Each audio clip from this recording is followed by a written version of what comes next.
kidding. I can choose a moderator. How about that? Let's see if I can get this one to work. Hey, everybody, I cannot see anything you type. Let's see. Live chat. All messages are visible. No one's on. Beautiful. Let's try this. I'm live.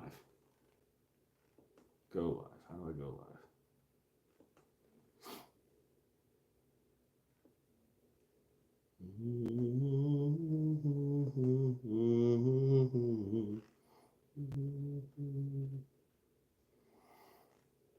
Well, sorry, Facebook people. Freaking Facebook. It's too hard.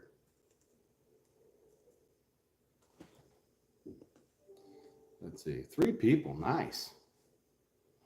Nice. Let's see here. 3. I got 1 thumbs up. Oh, my wife. New Dad Gary. Not tapping. Wait until it gets colder.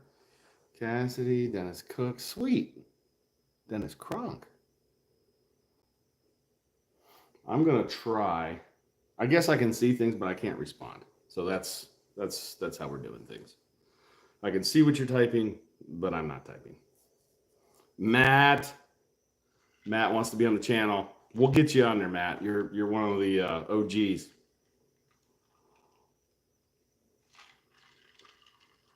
Maple Madness. Somebody left already. What do we got? 9. I wonder if I can do this. Let me see, folks.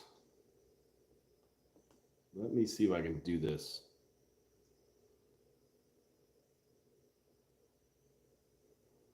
I don't know. I feel bad for the Facebook folks, but they better learn how to click on the YouTube link. That's all I got to say.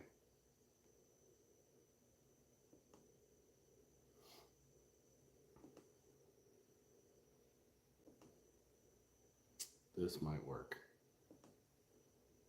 This might work. This might work, folks. Might work. Oh, I gotta mute myself though.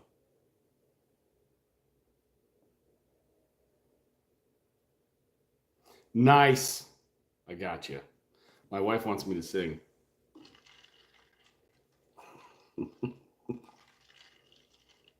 Oh, I need more people on for that. I need more people on for that. 13. Yeah, we get up to 25. I'll pick a tune. Oh, why not? Sure. I'm gonna do that. I'm not very good. I'm not very good. I'm better with a little liquid courage. You can really let loose. All right, this is for the YouTubers out there. I am going to play. This is my grandfather's guitar. I am. I'm going to play something for you. If he sings, you'll find out. This is my impression of every Cody Francis song for YouTube channels. Are you ready?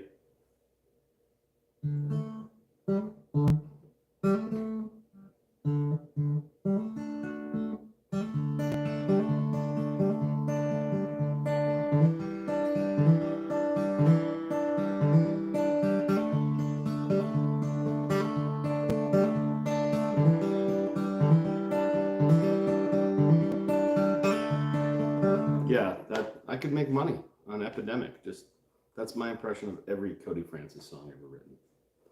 But that's all you get. That's all you get. I was doing a mock Maple Farmer song earlier. Over what's the name of that band I was imitating, Joe?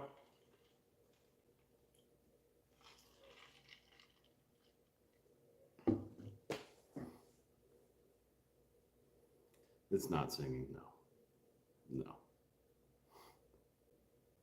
There are people in here, that's true. I was better in college than I am now. Yeah, that's they do Rooster. Yeah, if Mike was on here, he'd know. Thoughts on the new tractor? I like it. It is nice. It was it was time. It's nicer than my house. I might have to live in it.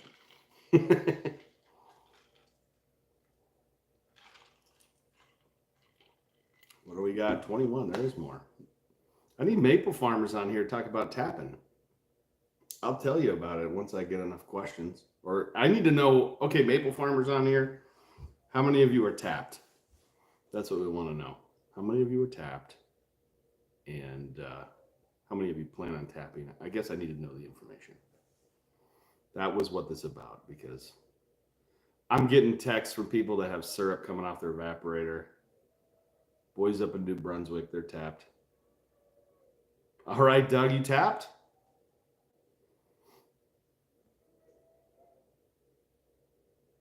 Not till February. My wife is giving us the rundown of every maple farmer line. How many taps you got? What kind of rig you running? What else? You running RO?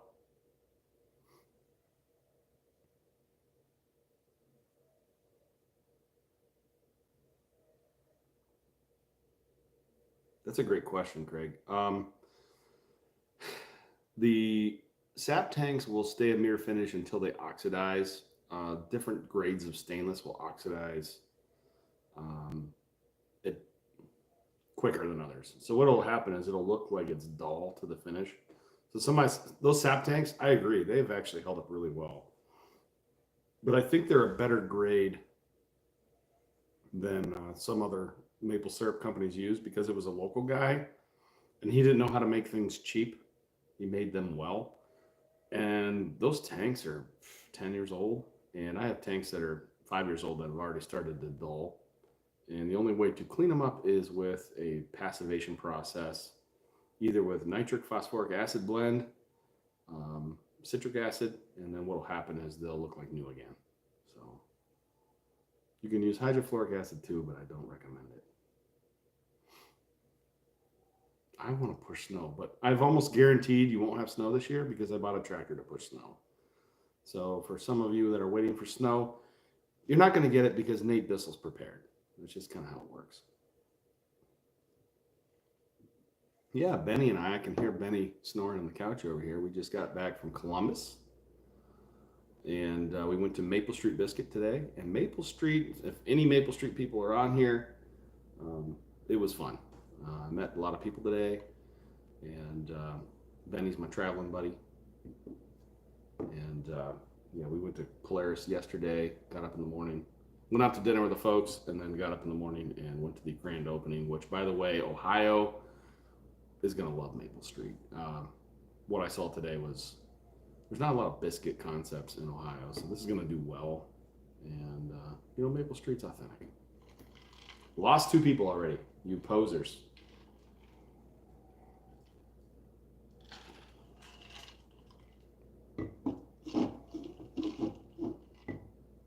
B&B Farms. Haven't tapped yet, but we're hovering over the 2-week forecast, ready to go. That's kind of what I was waiting for people to ask me if I've tapped yet. So somebody has to ask me, Nate, have you tapped yet?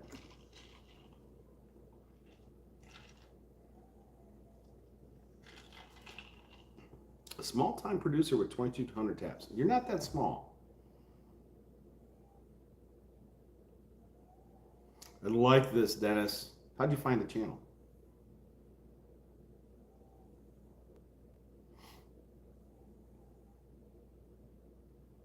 Oh, I will talk about the new shed for sure. I'm hoping to do these in a new shed in my backyard. That would be awesome. That was my practice one, because I'm going to have a man shed. So, Dennis, you're asking a really good question, and I'm going to answer you. So, 1,000 taps on tubing and vacuum is a break-even venture. You will make enough money to pay for your hobby. But if you want to make money, 2,000 taps. I mean, you're right there. Make sure you do a wet dry line. Don't do the cheap method where you put like 8 taps on a lateral and you don't have wet dry. Because after like the 3rd or 4th season, you're gonna be like, what happened to all my production? And I'll tell you what happened to your production is you did it the cheap way. And that's usually the biggest mistake people have made. And ask me how I know. I've made that one. So then you got to go through and do it all over again. So the most you'll ever make is a quart per tap when you have high tap count and no wet dry line per lateral. So today it's like 3 to 4 taps per lateral, and that goes onto a main line. Main line goes to the wet dry line. You have a whip. And there was a really good video today with Warren Boxler showing like how he was building the whip. And kind of explain the wet dry and how they tie into the wet dry from the main lines. Leasing tap rights. You know, it all comes down to how good is the land, how good are the trees, how good is the access. If you have to build a driveway, use a generator. If it's just, you know, land that's not easily accessible and you have more cost up front, the tap lease should go down. If it's already got tubing and, you know, there's a value proposition. And I usually start at $1 per tap. And I would say, if someone called me and said, hey, Nate, I want you to lease my land and tap my trees, I start at $1 per tap. But I say there's caveats to that. If I have to bring in a generator and generate power with diesel, I can't pay as much. Dennis watches all the time. Jeff, look what I got. Jeff's a picker. He's quite the banjo player.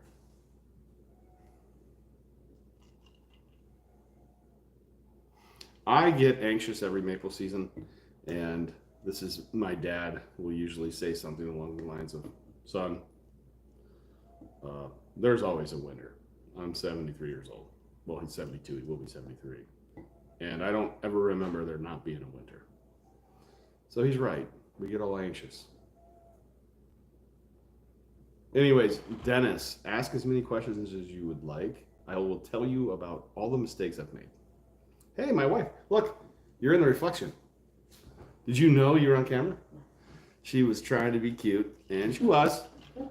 She was cute, doing her little high kick. I am the cutest.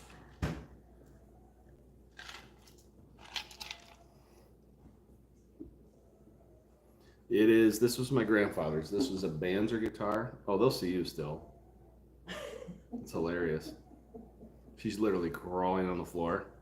I'll do this for you so they don't see you if you crawl.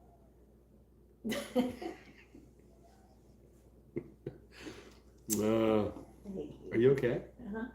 I hate you, she said. But she's here. Wow, we're up to 23. We've been live for 13 minutes. Anyone else notice, like, we're getting like 5 to 10 subscribers a day? Like, it's really growing. I mean, a year ago, it used to be like, hey, we got a subscriber this week. We got a subscriber this month. There it is, Ryan. When are you going to tap, Nate? What I really need is you to say, so I'm not tapped yet. And I need you to say, Nate, why aren't you tapped yet? And then I'll tell you.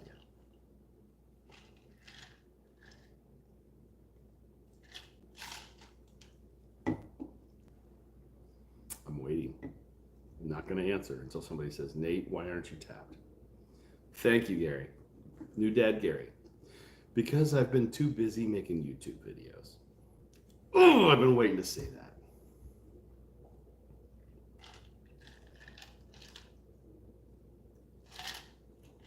Truth is, it's early. We weren't ready. Had we been ready, we would have been making syrup, no doubt. Man, she's harsh on me tonight. It's kind of funny. Bob, you're late to the game, buddy. Why aren't we tapped? Because I'm too busy making YouTube videos, that's why.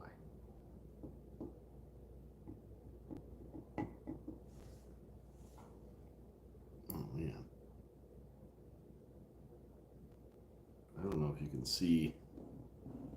Yeah, I got adult beverages in the corner there. I didn't want that on camera.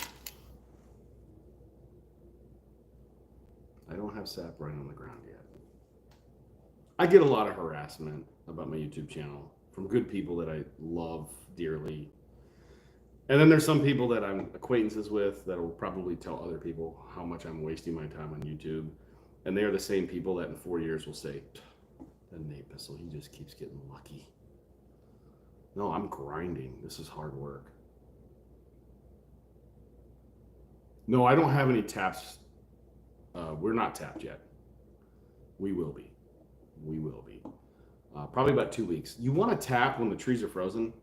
So there's a sweet spot. You, pun intended. You want to tap when the trees are frozen. The drill bit works better. It'll cut. So if you tap when it's above freezing and too warm, you'll actually tear. And when you tear, you're ripping the flesh of the tree. And what will happen is when you put your spout in, you tap it in, it won't have a good seat. You want that sucker to be seat. I am the luckiest man alive. That is true. My wife says she married Forrest Gump, don't you, honey? My wife is on my live stream. I have made it. I have made it. I love you, honey.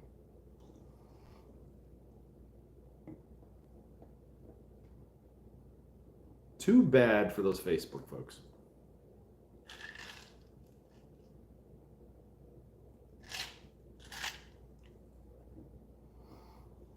Yeah, it'd be nice to get a big cold spell. Ask me more maple questions. I would like that. Oh yeah, Georgia Mountains Tap. They're making syrup. The Hargroves are tapped. He sent me pictures of syrup being made today.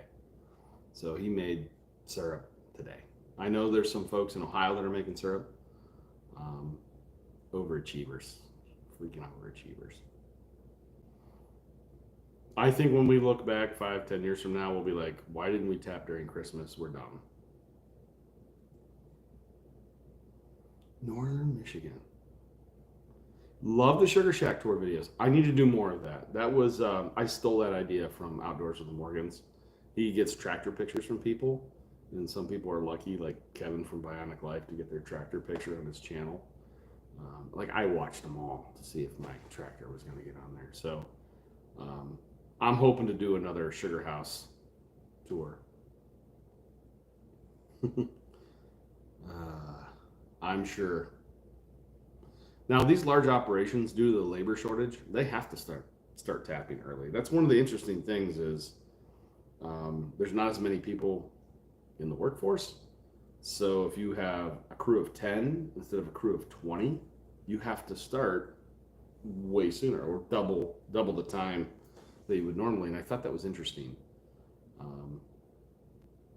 Largest amount of syrup we ever produced in a season was 2,000 gallons. That's it.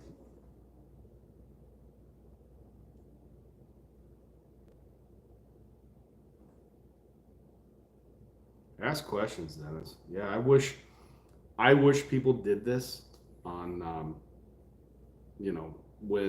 when I was starting off. Like, it's really hard to get good maple information. I was watching a YouTube video from like 10 years ago from a very large channel, like 2 million subscribers. And this dude's out on the West Coast, and he decided to tap a maple tree. And he carves his own spile. And this thing looked like a freaking canoe. I mean, it was like 4 inches. The dude bored a hole in this tree.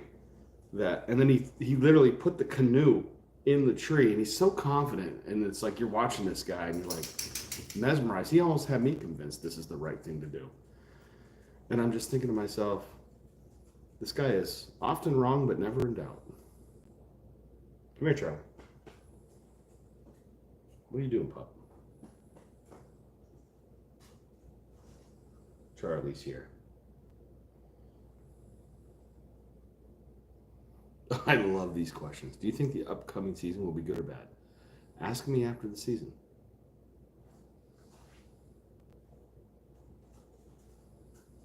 What does WS mean? You're way too cool for me, Kevin. You're using you got your hip. I don't know what WS means. Wishful thinking? I don't know what this means. Wisconsin.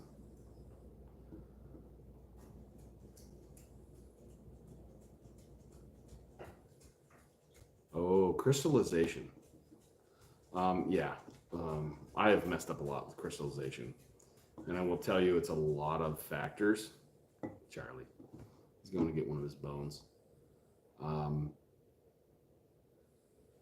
don't say that on here, Kevin.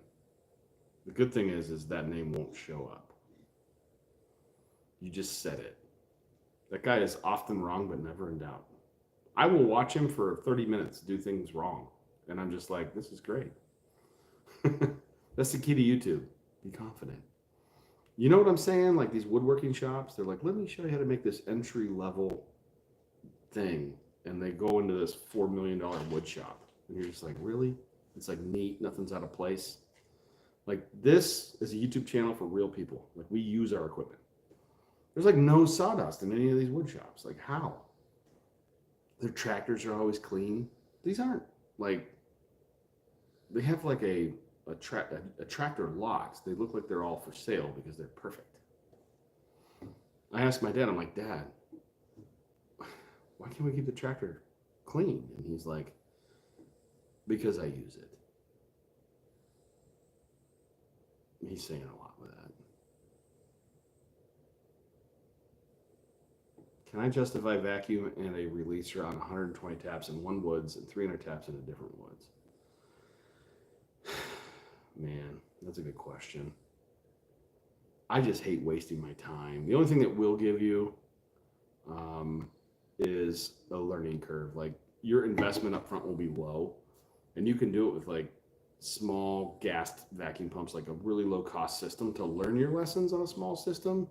That would be the only reason I would recommend somebody do something small, is to learn all, get all your mistakes out of the way on a small system before you go big. I'm missing out on questions here.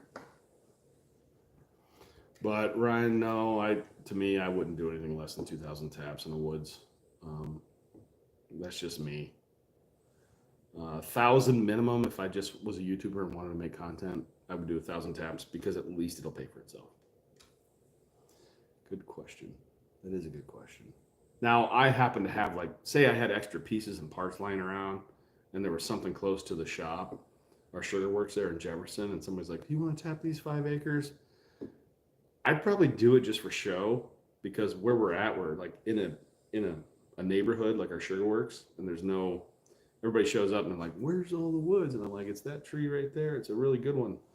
And just to mess with them. But usually it'd be nice to take them to someplace. But I want to get back to this question. Nate, how many taps do you foresee in your future? Man, I'd love 250,000 taps. That would be like a dream job. I love making syrup. It is the best thing ever. It's magical. We are definitely looking at land in a state that has a lot of maple trees. And I'm super excited.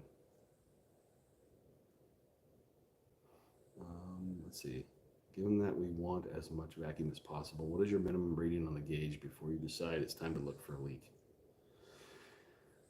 Yes.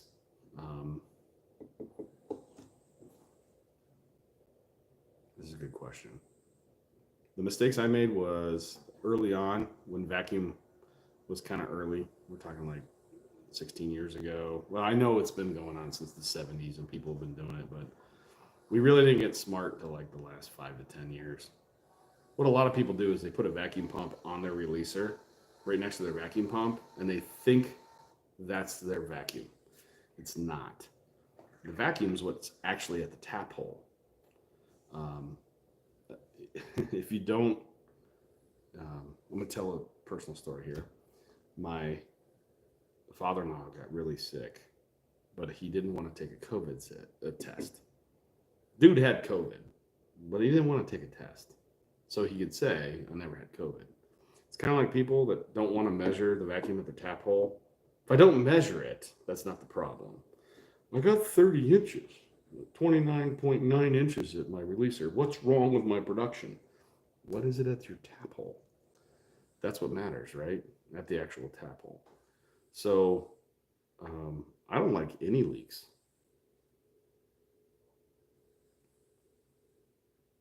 East Central Missouri. Listen, they make bourbon barrels in Missouri. You got, what are you tapping white oak out there? Tapping white oak in Missouri.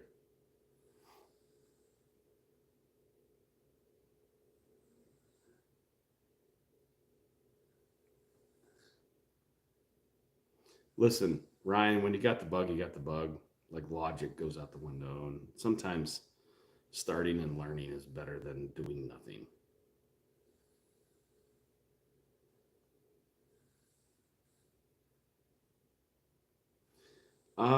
The problem with Vermont acreage is if it's any good, it's already used. I looked at some land and real estate up there, found 2,500 acres. None of the maple farmers were interested. Would have been sold already. It was like 900 an acre. The problem is it just wasn't set up perfectly.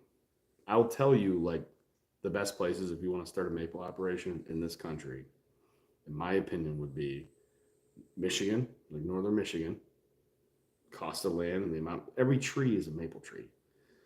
Um, I would say Wisconsin has the highest sugar content I see. You know, they get like 3%, and they're just like, yeah, I get 3.5, 2.9 on a bad year.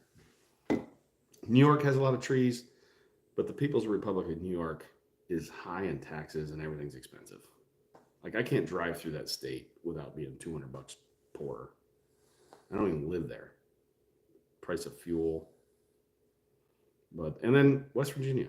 West Virginia's state tree is the sugar maple, and that's kind of tricky there because you're looking for the right elevation.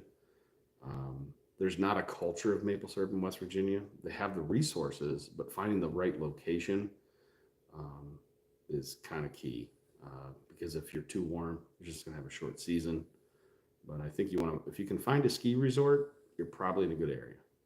That's my opinion. But that is one of the states that we are certainly looking at. Would love to partner. We met the largest landowners in West Virginia, and I think this will be great YouTube content if we can make a deal and tap 2,500 acres. It would be really cool to see a large operation from start to finish on a YouTube channel.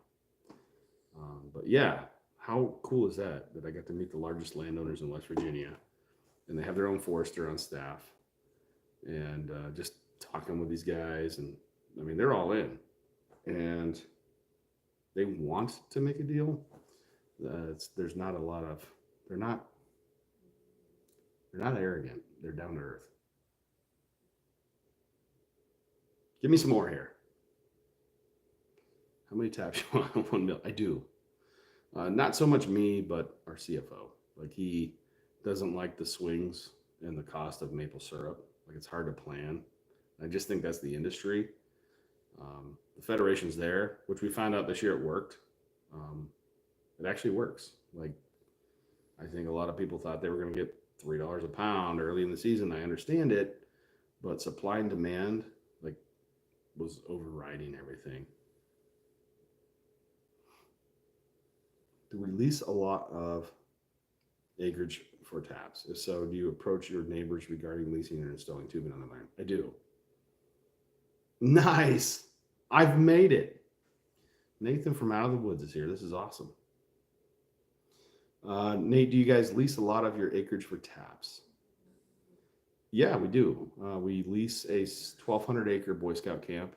We have a partnership with them. We only tap about 140 acres on their property. And then at my dad's, I actually have a lease with my dad. We have 1,500 taps on his land, and then there's 500 taps on 3 property owners. And I'll tell you what I do. I pay $1 a tap to my dad, 2 of the neighbors, and I also pass out maple syrup to the people that let me tap their land. I just think it's good. They'll tell the story too. I think that's important. How's the LS? No snow. I haven't gotten to use the thing. It's nice enough that I could live in it. It's nicer in my house, I think, but I have not had a chance to use it. We did pull a semi truck out that was stuck. That was all for YouTube. I'm pretty sure we could have pulled it out with a John Deere lawnmower, like a 110 lawnmower, but that's not cool. We probably could have just grabbed the thing and all of us pushed it, out of the snow. I'm joking, of course, sort of. Does anyone have a good squirrel recipe? Austin has been out killing squirrels. Squirrels, if you don't know, it's your first time. Squirrels are the arch nemesis of maple farmers. They chew the tubing, which reduces the vacuum, which reduces yield. So if you get 20 inches of vacuum, every inch past 20 inches increases your production by 5%. So that's pretty big. So you go from 20 to 21, it's 5%. If you go from 21 to 22, it's 5% on top of that. You see what I mean? So that's why guys want to get the 29.9. On planet Earth, that's the highest you can get in vacuum. I always joke with these guys that want 29.9 with these oil vacuum pumps. I think they should give you those pumps and then sell you the oil, because for the most part, anyone that has one gets sap in their vacuum pump and they're down. So why not just use a claw pump and never be down? Yeah, you're going to get the 27.3. So what? You're not down for 10% of your season. That's just my theory. I mean, let's see. Yeah, if we can get people to start having a taste for squirrel tacos, it would really help the maple farmers, that's for sure. With a large amount of bulk syrup still sitting and being anticipated as carryover, do you think we are looking at a very low bulk pricing coming this season? This is a good question, because I fell into this trap too. I'm like, everything's going up, diesel and the price of tubing and the price of tap, so maple syrup has to go up. That's a fallacy. And even myself, I was like, I started believing, yeah. But supply and demand wins. Like, the price of everything to produce syrup is one variable. It's a multivariate equation. There's a lot more variables than just the price to produce syrup. Ask the dairy farmers. Ask the dairy farmers about the price of milk and the cost to produce milk. Ask them. They have a little more history in this. But I will say the Canadians saved everybody's bacon this year with the reserve. It works. It works. Cassidy wants to know, what's the most expensive maple syrup or maple syrup product you've ever had? We actually make it. It is maple syrup aged in a Pappy Van Winkle barrel. It is the most valuable maple syrup on planet Earth, and it's made in Jefferson, Ohio. We make it. We make the most valuable maple syrup on Earth. I love to let people know that come into our facility from Canada and Vermont. The Ohio guy, yeah. We make the most valuable maple syrup on Earth. What do you got? Sweet Treat, yes. Yeah. Do you think folks like them flood the market? No. I just think the family operation, trying to convince, family operations can run at a high efficiency. If you got, say, a dad, 2 sons, there's no wasted motion because they don't want to be there all night. They all have a job, they get it done. How many taps can a father-son operation handle? Like the Emmerich family, Southern Pennsylvania, you got Ed, you got Matt, father-son operation. I don't know, they're going to make us 40,000 pounds of syrup. They make a half a gallon per tap. As soon as you start expanding and making it a corporate business, I think you lose the soul, and it's hard to convince people. So managers, their job is to convince people to do things they don't want to do. As you move away from the owner, efficiency drops. It's just, so I don't know that a large scale maple operation can be sustainable. I question this. I think it can if there's a soul, there's a leader. Managers, people want to go home at 5 o'clock. The trees don't care. This is the one thing about that. Who are you going to get that wants to farm? It's agriculture. Families. Families farm. They make corn, soybean, hay. They make hay. You ever heard the saying, make hay when the sun shines? Try to hire people to do maple, and the sap starts running on a Saturday and Sunday. It's hard. I think that's the issue. It's 5 o'clock. I'm going home, boss. But the sap's running. Oh, yeah, I'm going home. I got things. That's why I don't think million tap operations will work. It's just people, they don't want to. I don't know. Maybe there is a way. I shouldn't say there isn't, but I think about this often. Probably more often than I should. How much is a quart of Pappy syrup? They get $38 for 12 fluid ounces. So a quart's 32. Yeah, you're pushing $100 at that point for a quart. Yeah. And here's the weird thing: their syrup is more rare than their bourbon. Jim, what is the second nemesis of maple farmers? What about the porcupines? They love chewing spring lime. They do. We don't have porcupines in Ohio. We're just now getting bear back into Ohio. I know that they can really thrash some tubing if they want to. Yeah, I know Emmerichs have to deal with porcupines there. There's southern border between Maryland and Somerset County makes a ton of maple syrup. If there's anyone on here from Somerset County, you guys are so overlooked in the Maple Belt. It's ridiculous. They make per capita as much maple syrup as Vermont. How do you go about marketing your product? Talking to people. Not be afraid to hear the word no. That's just normal. I will say this. This is the thing I think maple farmers struggle with the most. You don't buy maple syrup. You think as you see your perspective, your paradigm is how you see the world. You see the world as you see yourself. I'll give you an example. Sparkle maple syrup. I looked at that and I said, I would never buy that. Dude is killing it. It's his #1 seller. Every maple farmer says the same thing. I would never buy a bottle of Sparkle. You wouldn't buy a bottle of syrup, let alone a bottle of Sparkle syrup. And Eric's a genius. Like, he came up with this thing. Dude's killing it. He said it's his #1 seller. Like, would I buy it? No. But it doesn't matter. I wouldn't buy syrup. So that kind of occurred with bourbon barrel aged maple syrup early on. Farmers were like, I wouldn't buy that. I know, but there's lots of people that do.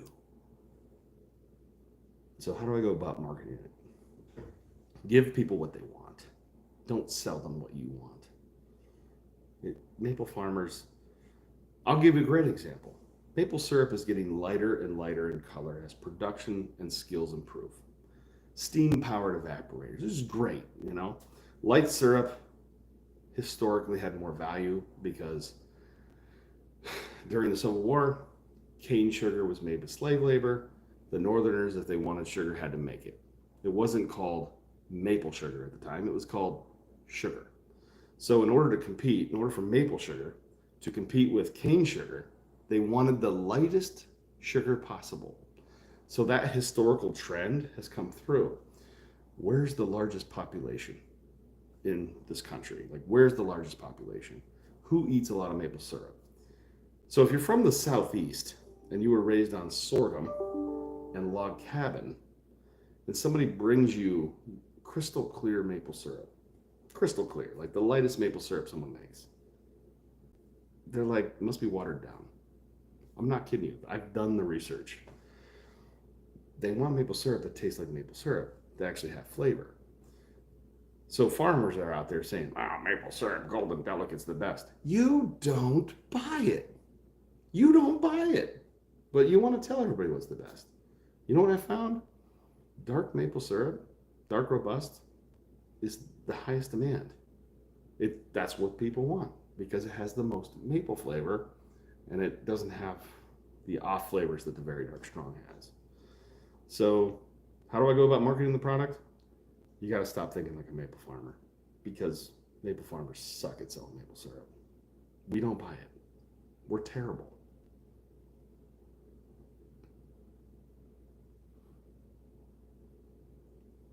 Good question. I'm running a transfer line from the sugar bush to the sugar house. It's a half-mile run. What size do you think I should use? No less than 1 inch. I used to run a 1-inch line, 850 feet, and then we would pump it uphill. And I used a 220 volt pump. And I found out not all pumps are created equal. It was a Gold's pump. It was 3/4 horsepower. And that thing could pump and keep up with sap production on 1,500 taps on vacuum. I had a vacuum line that I pushed down there that was a 1.25 inches. And a lot of people don't know this, but when you go from 1 inch um, to 2 inch, it's 4 times the volume. It's not double. So going from inch to inch and a quarter is a lot more flow. Pi r squared times your length will give you your volume. And I think you'd be surprised how much volume an inch and a quarter holds more than a 1 inch line. In short, use the biggest line you can, because most likely if you add taps, you're going to wish you did. Besides the bourbon flavored maple syrup, are you venturing out to make maple cream and sugar? I'm not currently. I have customers asking me. There are some large companies out there that are interested. And if I was going to make maple cream, I would partner with people that are really smart and good at it. We're good at bourbon barrel aged maple syrup. I'm okay with telling my customers, yeah, I'm really good at this, but this dude, he kind of wrote the book, and I would just partner with him. You know what customers say? Okay. You know why? Because you know what you can do and not do. If they trust you, they trust you. But farmers are hilarious. Like, they don't want to like buy from another farmer and sell it as if it's going to be some like stigma. You know who cares? Farmers. You know who doesn't? Customers. They don't care. Let's see. This is good questions. I'm really on a roll here. Besides the bourbon flavor, okay. Funny you mentioned that. Our customers love our dark syrup. We have a nice batch of light a few years ago, and people thought it went bad. I always say anyone can make it, but it takes a businessman to market it. No, it takes a salesman to sell it. Marketing's a black hole. It is, I call it black magic, voodoo magic. Take YouTube, for instance, and YouTube channels. I was having a conversation with Jacob about it today, and he's editing a video, and Austin and I are like doing this hillbilly redneck setup, and I'm like, Austin goes, I hope he doesn't use it. And Jacob's like, this is great, I'm using it. It's like the center of the episode.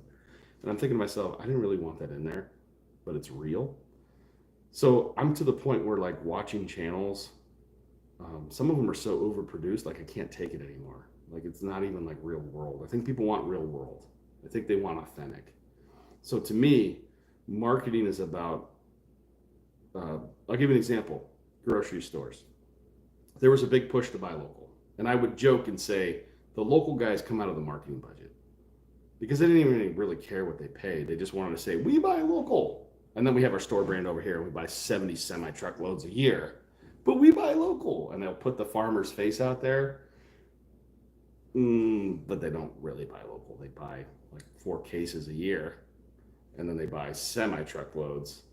And grocery stores, it wasn't legit. It wasn't authentic. Like buying local, were they buying local? Yes. Was it a big part of their budget? No.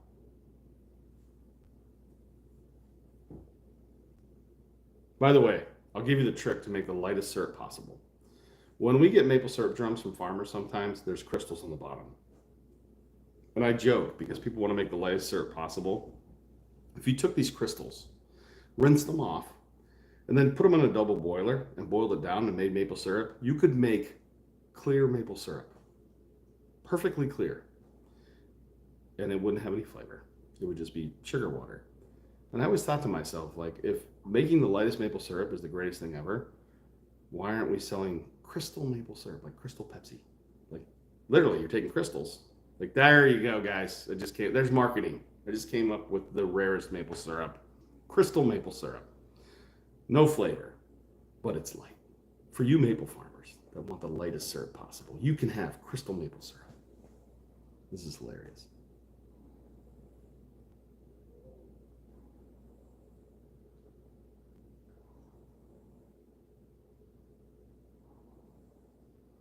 Yeah,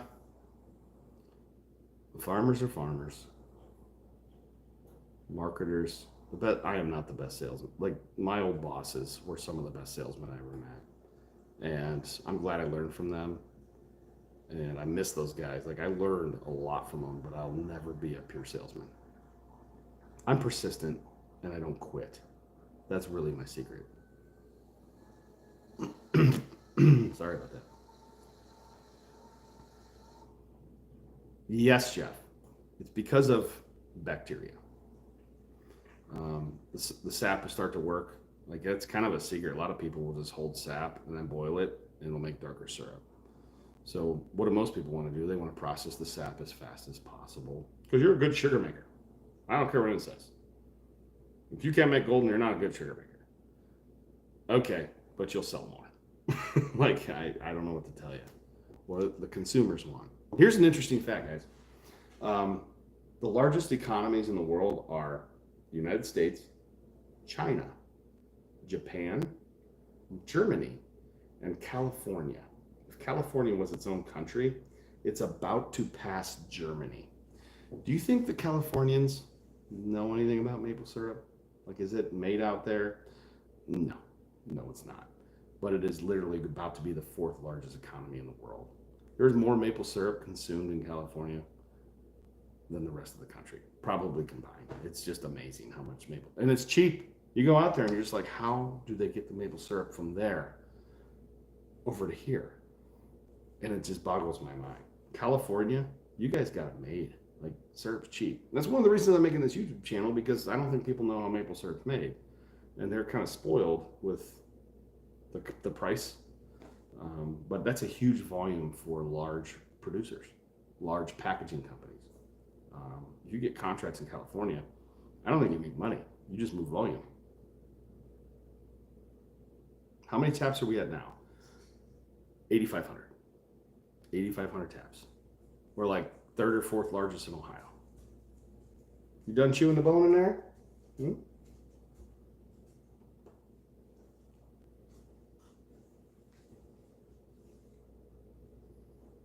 Yep. For some people that don't know, the lighter the maple syrup, the more mild the flavor, the darker the maple syrup, the stronger the flavor.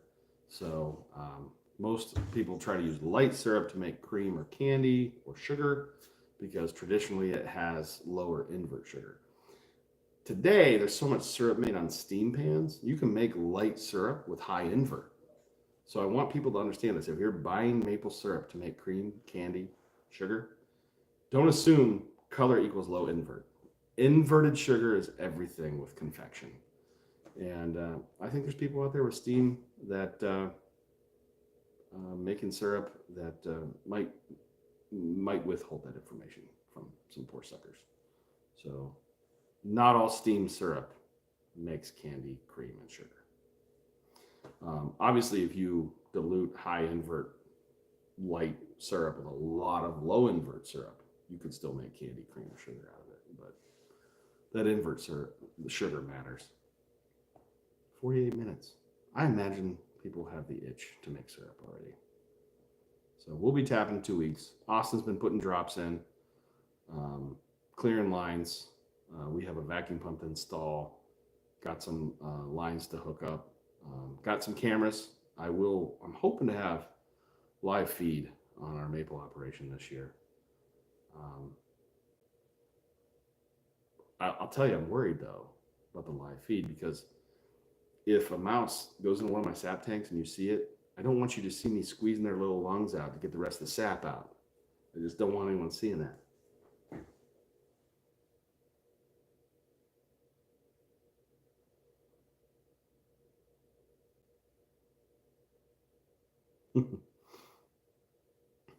I mean, I can give you my opinion on light syrup as far as like, that's funny. I don't have any cows. That's way over my head. If it was a joke, I missed it.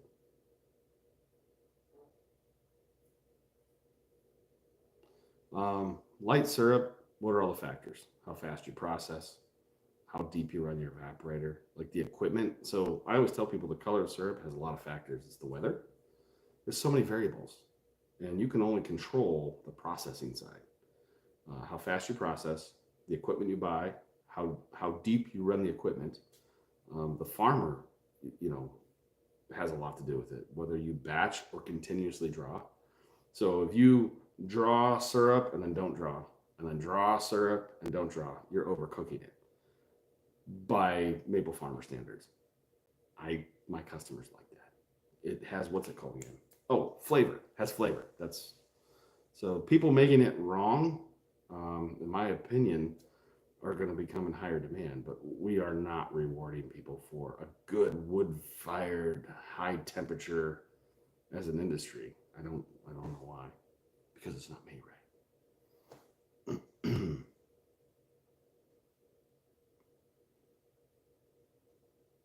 Making drops. I am in the process of making drops. I'm gonna put a video out of making drops. I have a speedy drop maker, um, and I like it. I notice when I let people borrow it, they don't quite know how to use it, and I don't think I'm gonna let people borrow anymore, because what they do is they don't want to invest the money in a piece of equipment. They'll use it incorrectly, and say it's a piece of crap. And the truth is, if you don't use it right, it's probably gonna feel like a piece of crap to you. And that's perspective. But I use a speedy dropper. I bought the second one I ever made, and you can set the length, and it allows you to put two fittings on at once. So maple cream. That's funny. Get it? Even Matt got it. He's not even a maple farmer, and he got the joke. That's hilarious. I use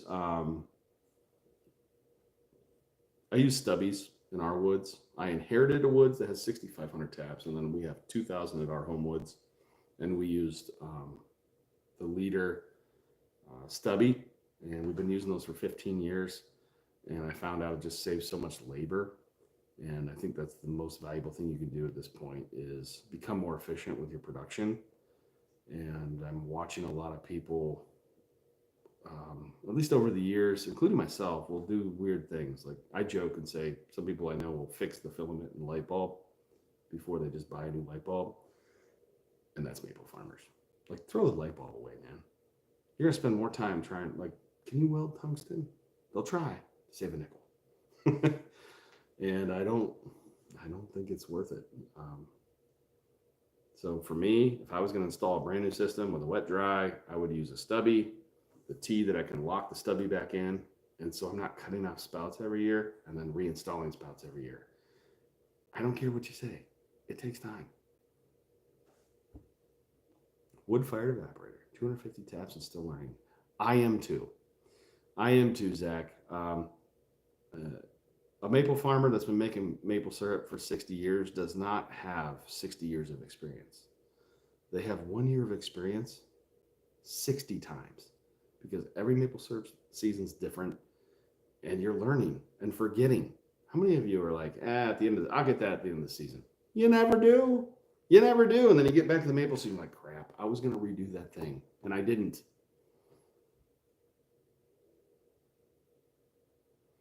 Auto draw is worth it for peace of mind if you have to walk away from the evaporator. I like it. I mean, Kevin's on here. I don't think the size of your evaporator makes a difference. If I had a small rig, I'd probably use a Marklin because there's enough used ones out there. I think I even have one. I'd sell it.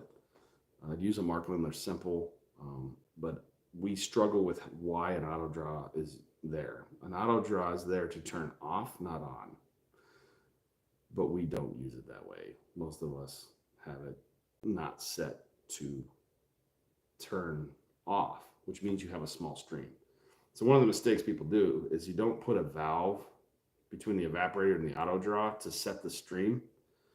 And you literally, the proper way to make maple syrup from an efficiency standpoint, use of your time, fuel, is to constantly have a stream.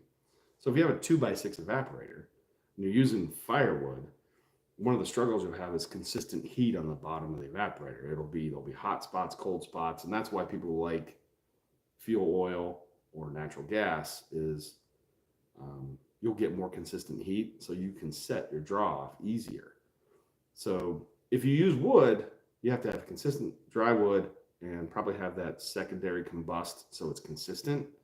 So I do think with some of those air over fire, whatever, different pressures, like I kind of left wood and went to natural gas. I didn't get into that. Like there are wood fired evaporators that are really good. I think what I'm going for is if you have a 2x6, 2x8, and you're trying to keep a low cost production, you probably aren't.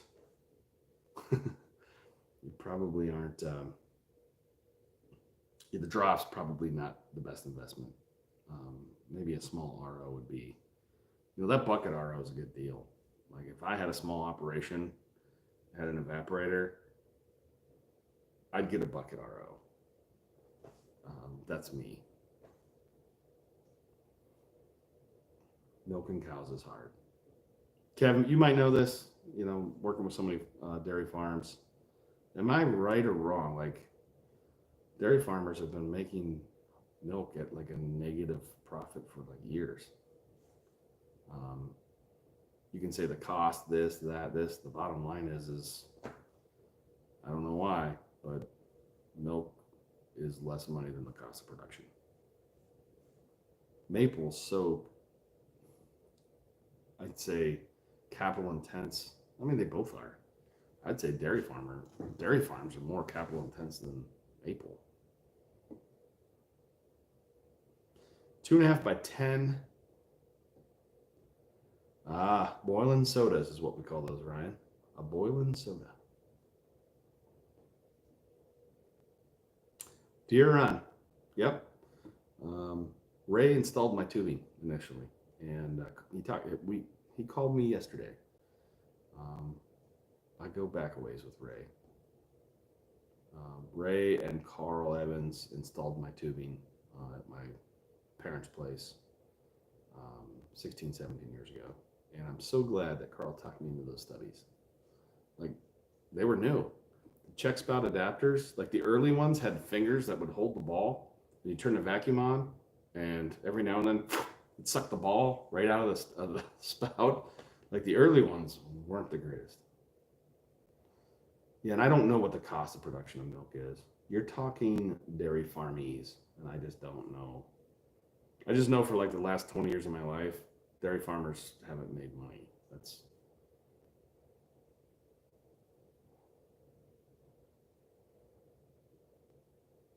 But they've had to get so efficient with automatic milking machines, robots. Like most dairy farms that are large, in my opinion, are more automated than maple.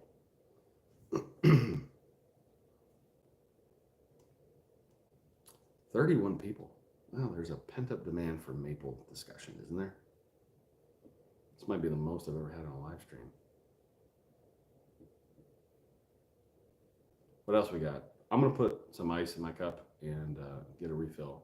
I'm willing to keep going. If we got 31 and I'm still getting good questions and dialogue, I'll keep going because I'm getting excitable about maple season. And I don't know what happened to Maple Trader. Like, I was on there, and it's just like, it's not the same as it was in 2008. 2008, I learned a lot from Maple Trader. Like, it got me going. Oh yeah, you're still. You gonna tip? You want me to block? I'll block it for you, honey. You ready? I'm blocking. You can go. There it's the reflection. Gotcha. I'm gonna put some ice in this. Don't go anywhere. You didn't say. I didn't. I could.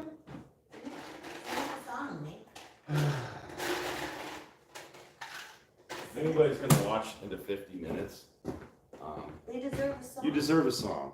So there's 33 people watching. I'll pick a little bit. Sing a song. Sure.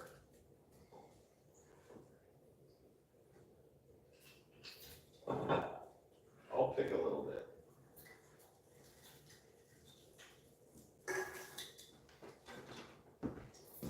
So I love this cup. I recently bought this off of eBay. A Browns fan, but this cup is probably 30 years old, and it still had the sticker because mine finally died. Didn't explain why. See you, Pete. Didn't explain why you bought it. Why I bought it? Yeah. What do you mean? It's a replacement cup. Yeah, the one I had was getting pretty dingy. What you drinking, Bob? This is cherry Coke with white label Evan Williams. Gary, new dad Gary. Maple syrup is good on anything but the floor. That's what maple syrup's good on. Every maple farmer on here knows what I'm talking about. It's good on anything but the floor. We're gaining people. This is awesome. There we go. You want me to play? All right, guys.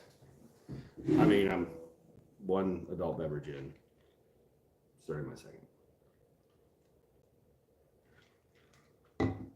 What do we got? Give me something, guys. I like the duet idea. Who did that? Do that, Gary. You got that? Gary's gonna sing with you?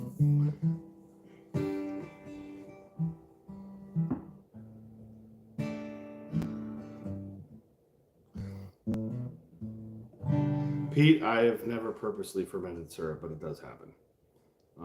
But yes, I have to make vinegar. So vinegar is made, so if you want to make vinegar, you first need to make wine. Wine is made by yeast consuming sugar, byproduct alcohol, and then bacteria, acetobacter, will consume the alcohol to make vinegar. So we do make a maple vinegar.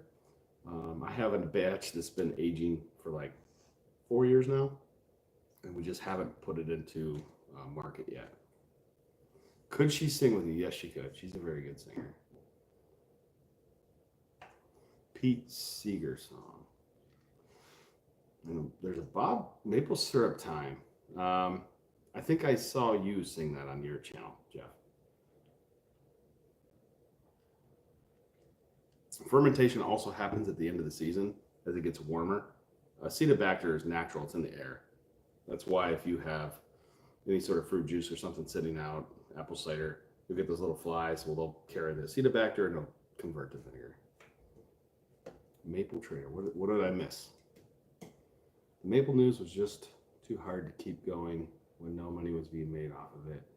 It was a pain to deal with hundreds of members' messages. So is the Maple News not maintaining Maple Trader anymore? I don't know. But there's some OGs on the Maple Trader that I really learned a lot from. I'm trying to think of some guys like Theron. Who else did I, like early on, like trying to learn how to use an RO.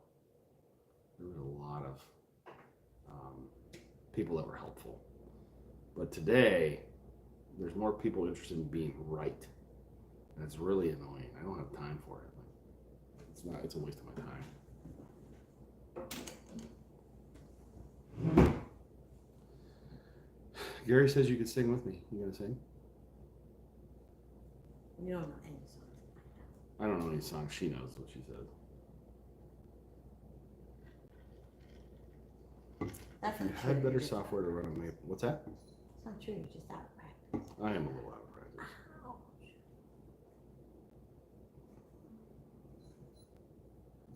Yeah, there's 15,000 members, 5,000 daily, but I feel like there's so much bad crap that it's overshadowing. The discernment of a new producer is usually based on price. And there are people that target that.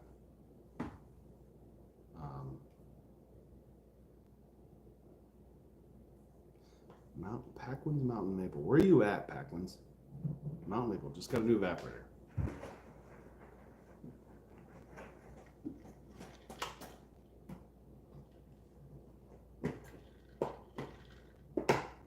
$34. We're going up.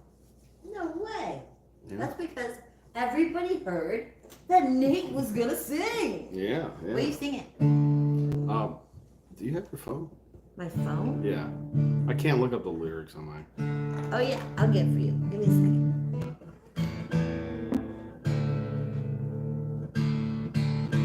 Even if I suck, it'll be out there forever. I'm doing this for my kids.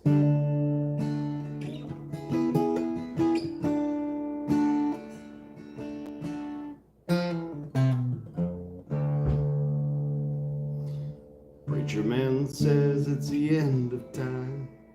Mississippi River, she's going dry.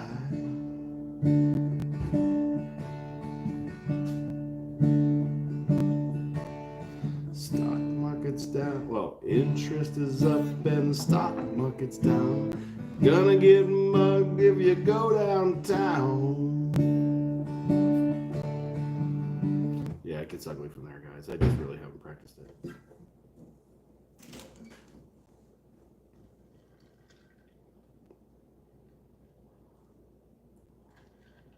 thought you liked that, Jeff. It's in my blood. Yeah, this is a Banzer guitar. It was made by Don Banzer in Asheville County. It was a very limited number of these. This was made in 1989, handmade. Actually has tiger maple on the back sides. But this was my Grandpa John's guitar, and it is one of my favorites because it was his. I have Gibson Les Pauls. I have Fender Strats, Telecasters. I have a really nice Taylor 614 CE, but I always grab Grandpa John's guitar. Give me my phone. I know, but I that's all I really can do. Thanks, though. I will not ever sell that guitar. What?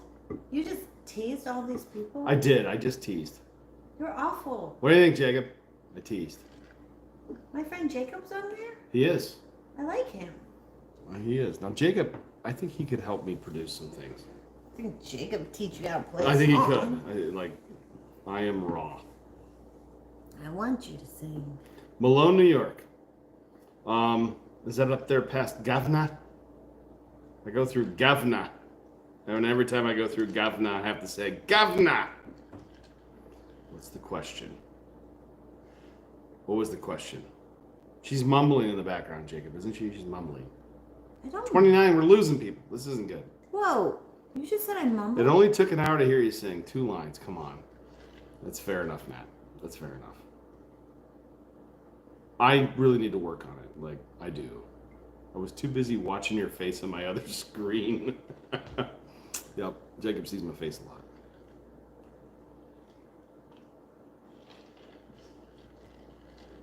I do need to pick a little bit more.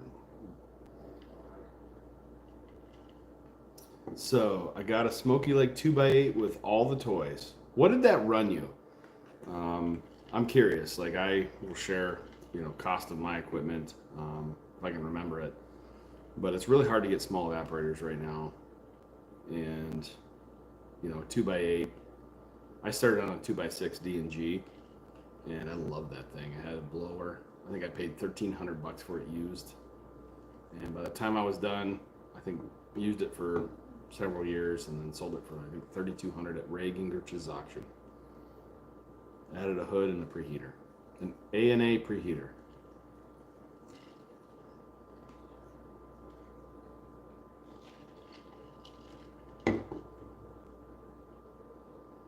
Were you surprised, Gary? Were you surprised with the guitar picking? No, because you didn't do anything. I really did. I mean, listen, a little bit goes a long way with guitar. I can fake any song. 3x12 silver plate with all the toys. I think, what's his name that owns Smoky Lake is a freaking genius. I think he's probably the smartest guy in any room he walks into.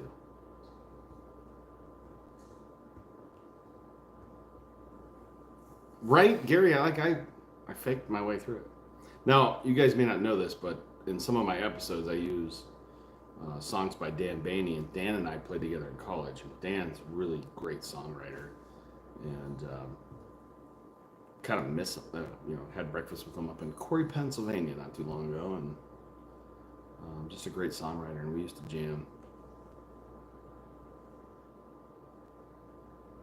First generation small producer, I love it. Zach, opinions, they're just opinions. I don't think I'm right. I just think it's a perspective. And I think as you get better perspective as you get older and realize, I won't get into it. I like these questions though. 27 people. This is awesome. I'm sure 20 of you have it on. 7 of you are watching, fake it. I don't mind though. Yeah, I messed up a lot. If I was going to give somebody advice on starting a maple syrup business, the first thing I would say is don't, because if that was enough to dissuade you, you wouldn't make it anyways. The second thing I would say is the most lucrative thing to do in maple would be canned maple syrup made by another farmer. That's what I would recommend. Because you can build a market and just a canner, $900, buy syrup from another farmer and build your brand. Nobody cares it's from another farmer. The only person that does is the farmer. And that's true because there's lots of farmers out there that go run around selling their syrup that still buy from other farmers, and they would be devastated if somebody found out they bought syrup from somebody else. The customers wouldn't. And yeah, I would say anybody who has a sizable customer base that sells, 4,000 gallons of syrup a year, 2,000 gallons, buy syrup from other farmers. It's okay. It's okay that you do that. But that's what I would do. I would buy from other farmers, build my business, and then back into the production. But it's not really even necessary.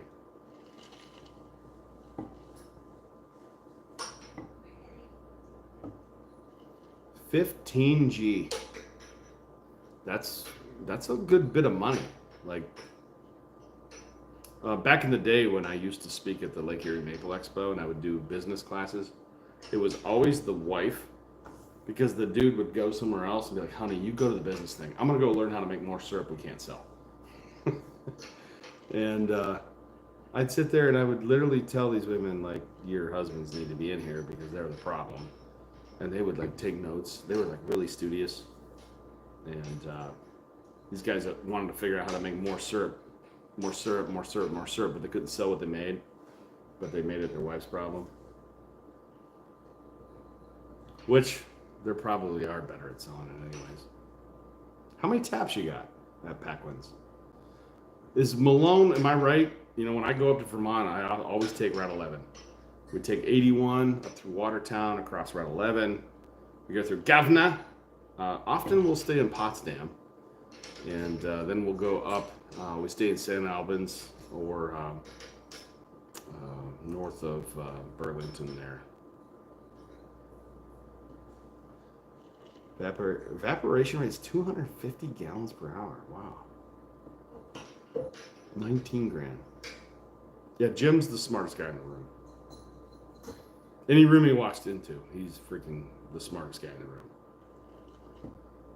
There's pros and cons to that.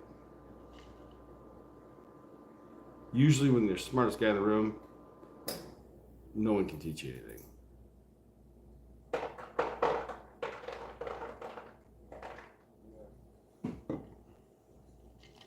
So you got the evaporator, filter press, and auto draw all for 19.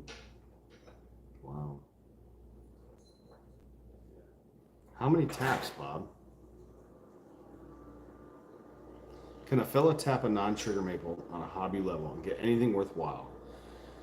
I wouldn't tap a red maple without vacuum, but I would tap, if there was a bunch of red maple, yes, I would tap them. I tap 70% red maple, and it makes darker syrup. I might be crazy, but I swear to you, I can taste the difference between syrup that's made from red and sugar. It might be in my head, but the sugar content or the sugar style is different. 275 gallons an hour. I hope that some of you can come to our open house. We do a free pancake breakfast in the first 2 Saturdays in March. I will tell you, we don't make maple syrup during the tour anymore. It's just too hectic. I used to always say, we're making syrup. But then what happens is people get this close from your face while you're trying to draw syrup off. And you just can't have that. But I want to say our rig will do, over 400. It does quite a bit. I do go through Malone. You're right. What happened to that pizza place? There was a pizza place in both, I think, Malone and Potsdam. And they had like these paintings on the wall in Potsdam. And I can't think of the name of it, but anytime I'm going through Potsdam, I'm like, we're going to stop there. So I played a little music. And now you get a kitten. This is Lloyd Christmas. He is Tinkerbell. And he tortures our other cat. So now I've got fuzzy kittens, dogs, guitar. I'm trying to hit all of the buzzwords. Maybe the YouTube algorithms will pick up all these things. Yeah, right? Different wildflowers produce. That's true. We do an open house, yes. The Maple Madness tour is something that we've been doing since, for 20 years. We just don't make syrup during the tour anymore. It's just too hectic. Lloyd, yeah. Lloyd the lover. 4x12, race flu. Small Brothers. Isn't that amazing that 4x12 did less evaporation? Technology gets better and better. 1,600 tabs.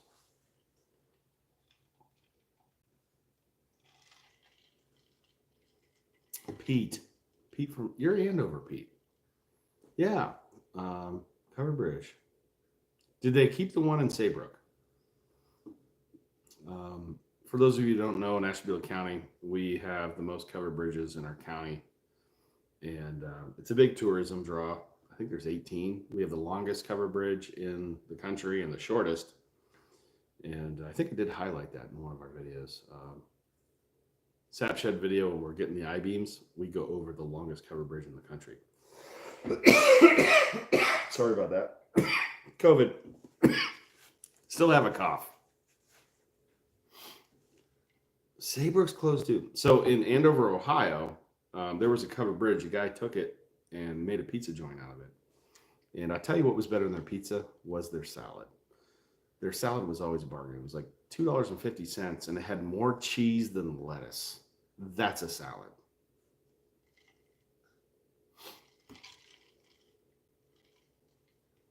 $33. We gained numbers. This is awesome.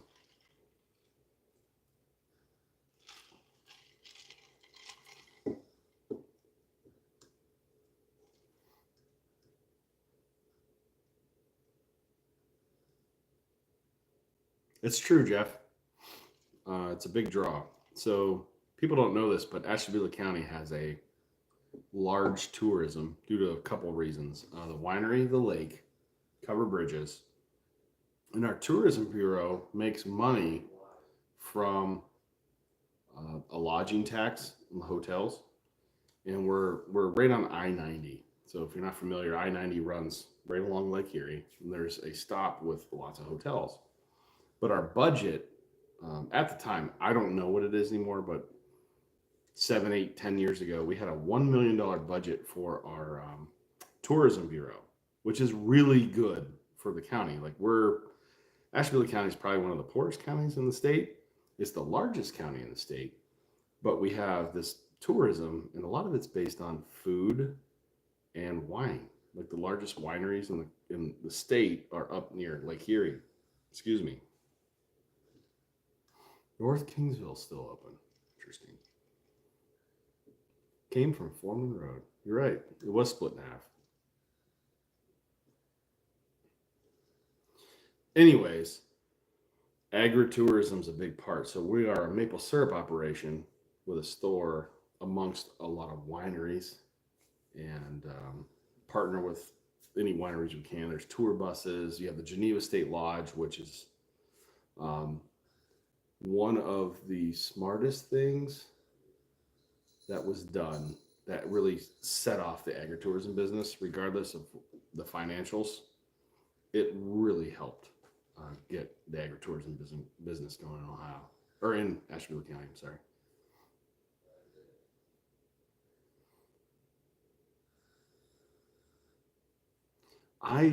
I'm not a Facebook guy. Listen, the only social media I do is YouTube, and it's loosely social media. Taylor really handles most of the social media, the Instagram, the Facebook. It's just not my gig. Get over here. Lloyd.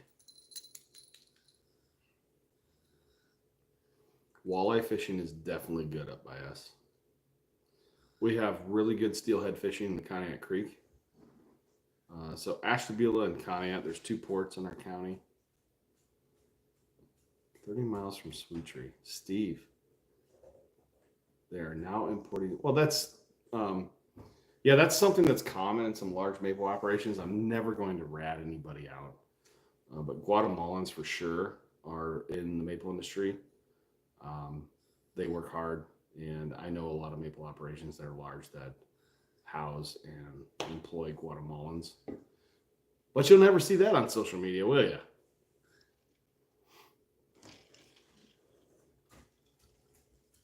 Mm-hmm. I just went fly fishing for the first time, Gary, and it was fun. It was not as good as Adam Rentz. He's really good.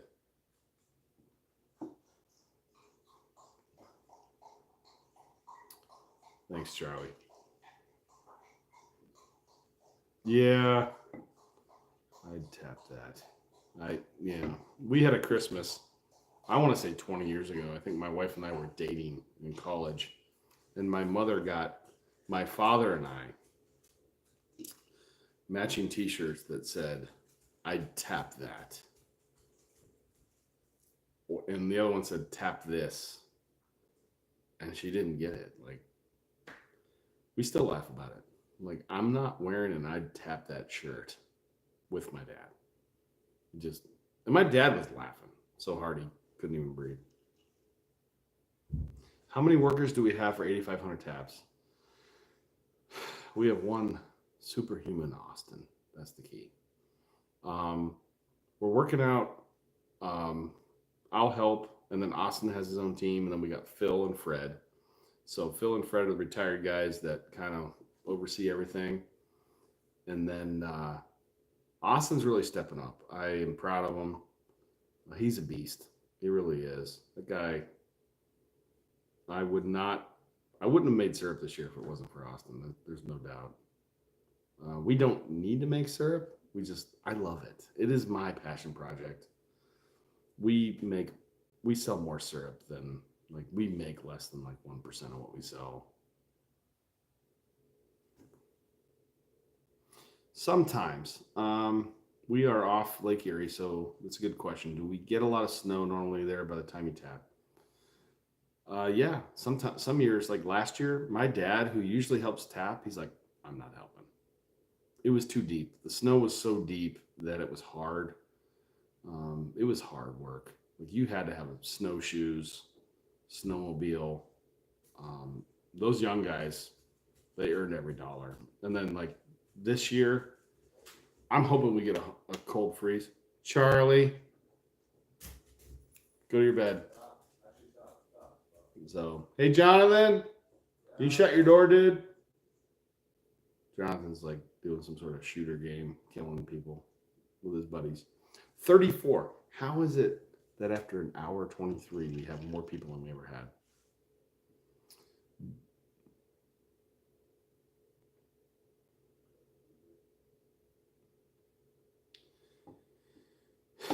It's true. It's a struggle.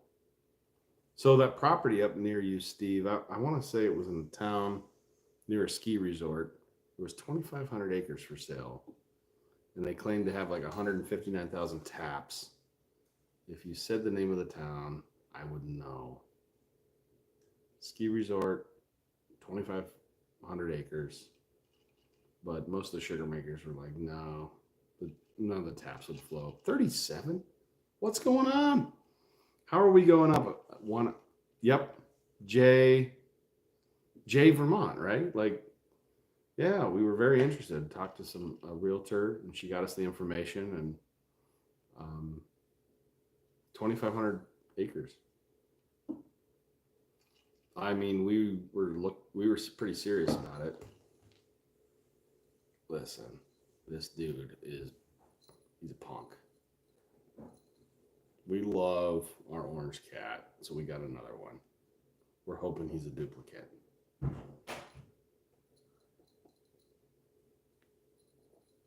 Yeah, I was thinking it'd be steep. pat him like a baby. You surprised I like cats? This one? I like cats. It's true. I like cats and dogs. Boy.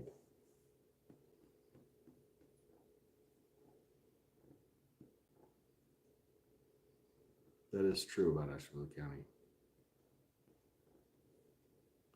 Right? Kittens equal views. We want to show some footage of this one fighting the OG buddy chief. This cat, I've been doing this with him, like holding his legs and tail, because I'm hoping like when he's like 15 pounds, he still lets me do it because it'll look funny. Like he doesn't mind. He like goes limp.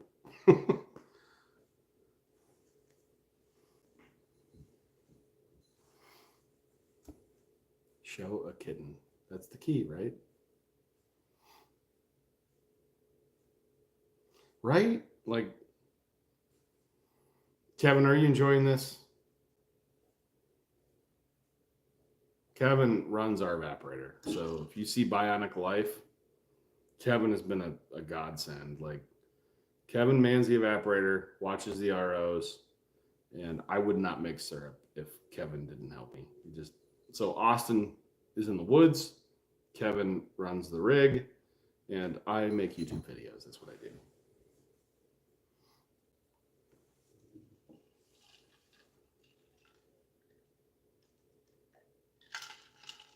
Wow, most people we've ever had. This is amazing. Anybody else notice like it's going up?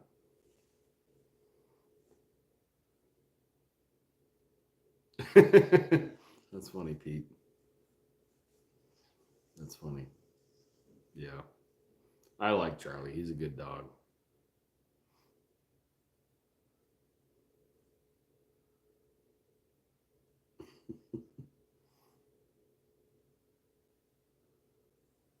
Yeah, I'll keep going.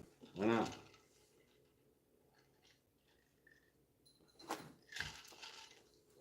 Really, dude. He is a red healer, actually. And the problem with Charlie, and this is the only, as I've met some bigger YouTubers, they talk about how they lose their privacy and personal lives, and people will just show up and they try to be polite. And my goal obviously is to grow this channel. But I tell you what, if somebody shows up, my dog will kill them. Like he is super protective, and I can't have anybody. Like he's just now starting to like Austin. He doesn't really like him. He just tolerates him. And they've been around each other a lot. So if your name's not Bissell and you don't live in this house, like my dog is vicious. Nicest dog ever. I don't understand it. But if you come around our family and this dog's here, he will bite you in the rear end. Like there is like it. He tries every day to kill the Amazon guy, the mailman, every day. 36, the most we've had. This is crazy. Gary, what would you suggest a small hobby producer do with the syrup if you don't want to sell retail and you can't give that much away? A good dealer should buy syrup from you if they have a way to move it. Vic, what? Kidding me? You are a YouTuber, Vic. Like I watch your channel. Like you do all the crap I do, and I found you somehow and started watching it, and I was just like, this, like you were hunting or something, running a brush hog on a 4-day in. I can't remember. But thanks for coming, Vic. I appreciate it.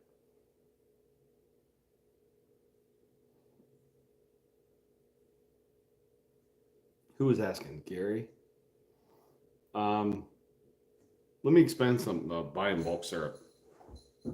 It has gotten to the point where it's actually difficult for us to buy syrup locally unless it's in semi-truckload quantities. So I have my same team that bottles on those trucks, grades syrup. I have a pretty small but kind of,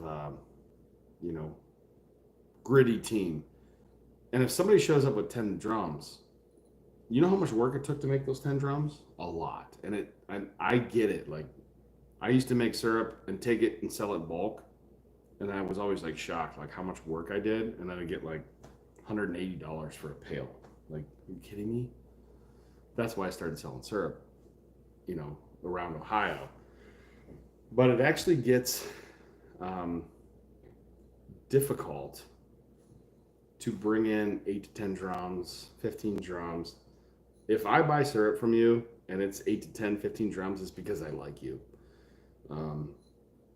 It's difficult. We need to get 140s or 68 55s, and it actually is more beneficial for us to pay somebody to bring all that syrup together and pay them a small commission to send it to us. Like, they are an important part of the maple industry in the country. And I think that's important for people to understand. Like, we have syrup buyers, and we respect them, we protect them, and they're important because if they can buy syrup from the small guys and put together a semi-truckload and send it to us, it creates the capital to help guys like Gary. And it's just getting harder and harder to deal with the smaller producers. We're just not, I don't have a big enough equipment business to justify doing it. I would love to, like our store, like our building and everything's set up for it, and we're hoping to grow it. But I almost would rather send people to like Irv Gingrich and let Irv buy the syrup, and I'll buy it from Irv because he has a dock. It just would be more efficient. And it's hard for people to fathom that, but it is not efficient for my team to shut down the bottling line to bring the guy his 15 drums he needs. Like, it just, I'll lose thousands of dollars, and those drums are important. I understand they're empty drums, they're expensive, but I'm trying to give perspective. And I will tell you, in my time of working with Bruce Bascom, I am so thankful that dude has had so much patience with me, because now people tell me the same things I used to tell him, like, Bruce, if I bring you empty drums, will you charge me less? And I'm thinking to myself, that guy was so nice. He never made fun of me. And now today, when people are asking me the questions I used to ask Bruce, I don't feel as patient as Bruce Bascom was. Like, that dude was patient, and I respect him immensely. But yeah. Vic, you would love maple syrup. If you're an outdoors guy, there is nothing better. It is addicting though. Start small, and then I'll tell you how it goes. You get an evaporator, and then you go find trees. You make sap.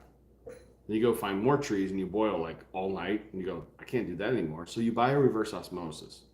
Then you get a reverse osmosis, and now your boiling is like 10% of what it was. And you're like, oh my gosh, I need more trees. So then you go find more trees to justify the RO and the bigger evaporator, and it just is this big circle, and eventually you're hooked, and you bottle a lot of maple syrup, and it is addicting. Maple syrup is just, it's magical. You beekeepers, you got it easy. The bees do all the work. Maple syrup farmers, we are the bees, right? We go to each flower, bring the sap back, and then we got to process it. I'm always shocked, and I'll tell you why. Honey industry is huge. Honey can be made in the entire world. As long as there is flowers, you can make honey, right? As long as there's bees, they're all over the world. Maple can only be made in 13 states. This is, I guess, old news now, but 2 countries, North America. I know they're trying to make syrup in Oregon and Washington, and there was a lot of money from the federal government that went out to Washington. Let's see, New Mexico, Montana. Like, we're talking $500,000 went to Oregon, $500,000 went to Washington State. They won't make that much syrup in 200 years. I'm just being blunt. Like, they won't, but they got government money. Good for them. Like, good for those professors and educators that wrote the grants. It's not viable, I sell my syrup to a Canadian company and it's shipped to Canada. The Canadians have trouble selling Golden Delicate in the U.S. Are you seeing the trend in your area? Yes. Bold prediction number 1. Golden Delicate and Dark Robust are going to be the same price. It's just inevitable. I don't know why we keep rewarding the light syrup. I mean, I do, but in the end, you're punishing the guy who makes the syrup the consumer wants. Like, why?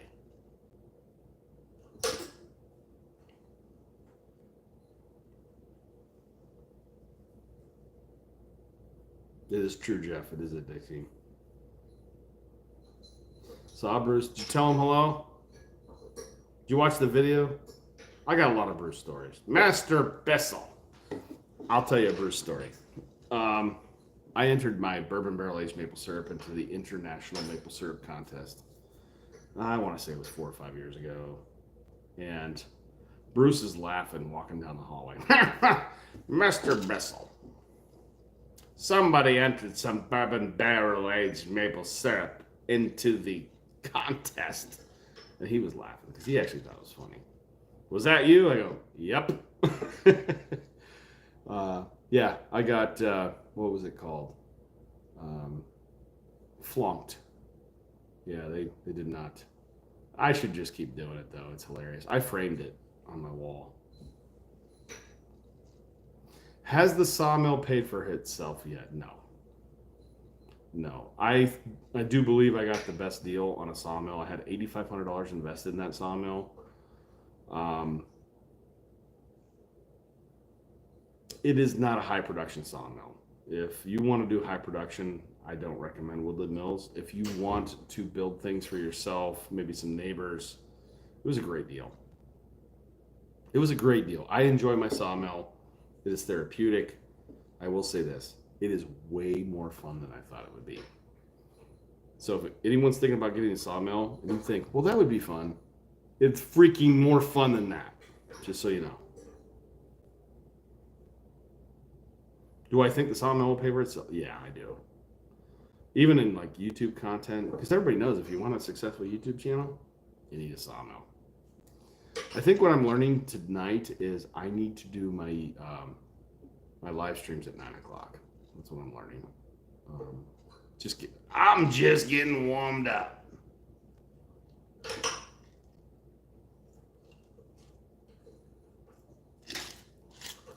Yep, Vic's got a pretty nice channel. Vic, if I remember, you have. Do you do? Is it dumpsters, tree removal? Like, I think you have an excavator, if I'm not mistaken. It's been a while since I watched your channel. I recognize your name and your logo.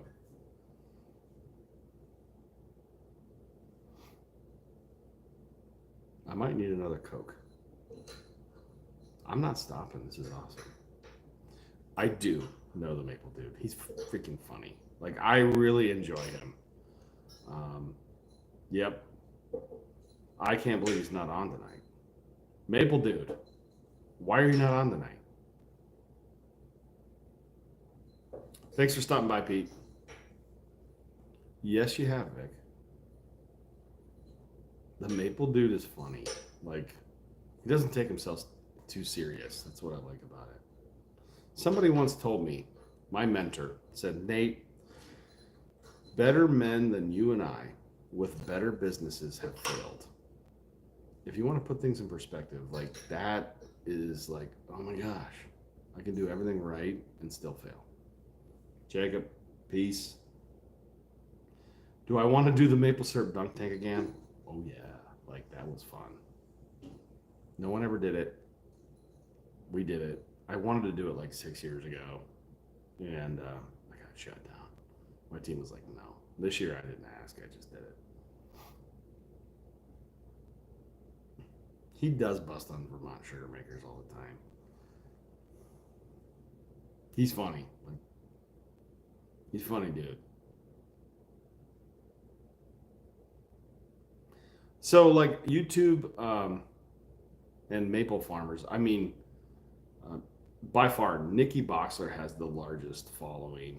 I think she's at like 11,400 subscribers, and like, it's the biggest YouTube channel for maple. She actually has motivated me to grow my channel. Like she's done great. So you've got the Maple Dude. So Nikki has a good channel. Schumacher's got a good channel with Smokey Lake. Like he's got a lot of views. It's just something that's wide open. There's just not a lot. I mean, how many firewood dudes can you watch? How many, there's just so many of the same. And Maple's wide open. And I'm just lucky that Maple's wide open on YouTube. A 2-hour live stream. What do you think? Can we do it? I mean, it's only like 8:40 in Wisconsin.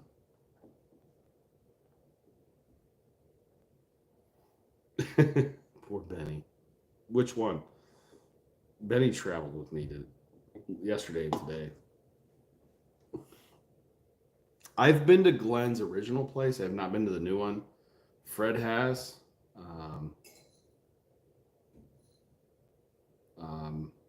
Dylan has. I haven't been there. You need a sidekick. I have a lot of sidekicks. Truth is, I have a lot. Fred, Phil, Ralph, Benny, Austin, Kevin. Like, my team at the Sugar Works. I got a lot of. Vince, I will not do a dunk tank in Jefferson. No. Like the Paul Bunyan show is the place to do it. It is the largest gathering of YouTubers in the country that I know of, unless they have like a YouTuber conference somewhere. Vince, I have seen you before. I've seen your name.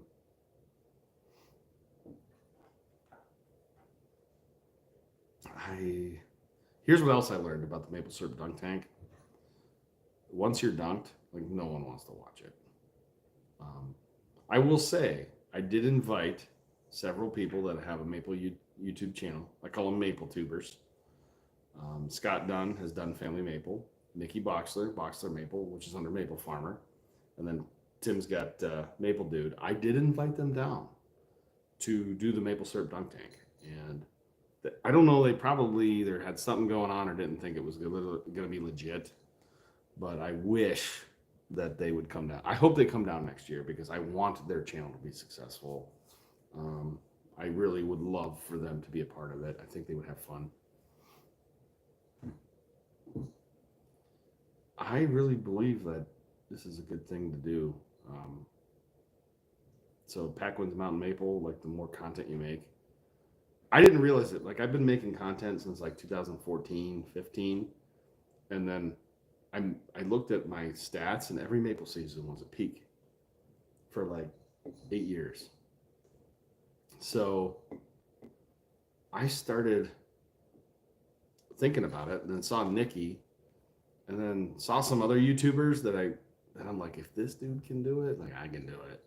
Like this guy's like watching a post, like no personality whatsoever. So I'm like, you know what? I'm going to do this. And started editing. And then with Jacob's help over the last year, like it's starting to really move upward. Yeah, Vic, I agree. Like I've met some cool people. I think that's what makes YouTube cool is like people are a little bit more accessible. So like some big YouTubers that I've met and talked to, if you would have told me a year ago that I would have met the people I've met and actually had their cell phone numbers and got to meet them, like these are guys that I've watched or gals I've watched. Look at Lloyd, he's like a parrot. Yeah, I have a kid on my shoulder.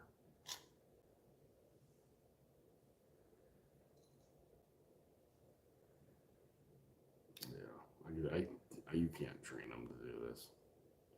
Tinkerbell. We had to put a bell on them just to give the other cat a warning, and Charlie. He and I spent a lot of time together during COVID. Listen, dude, don't do it.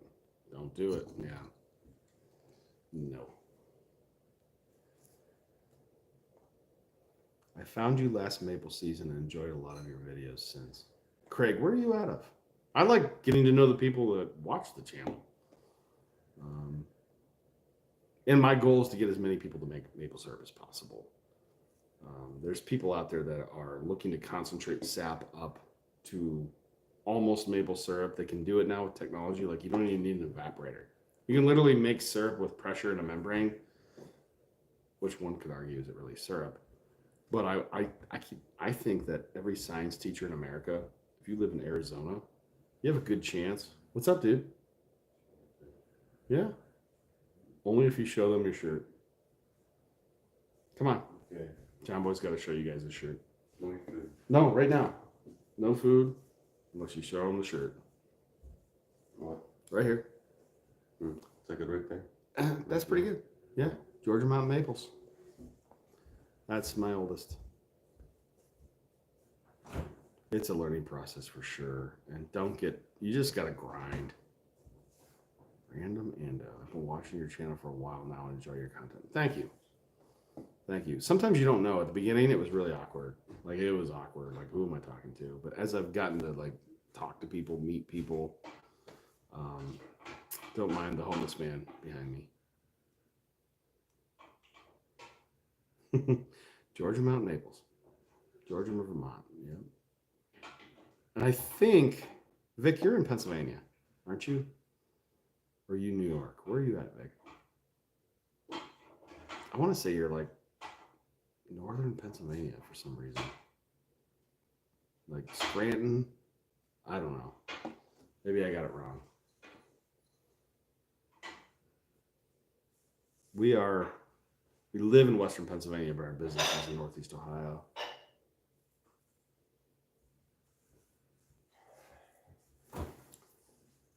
"13 minutes. 13 minutes left. You wanted this." That's my Schenectady. Okay. I went there once. I used to work for General Electric. It's true. And I went to a place called Crotonville. And for corporate leadership training. I was a GE guy out of college. Oh, that's right. Okay, yeah. I hope you guys stick with me. I think the channel is going to keep getting better.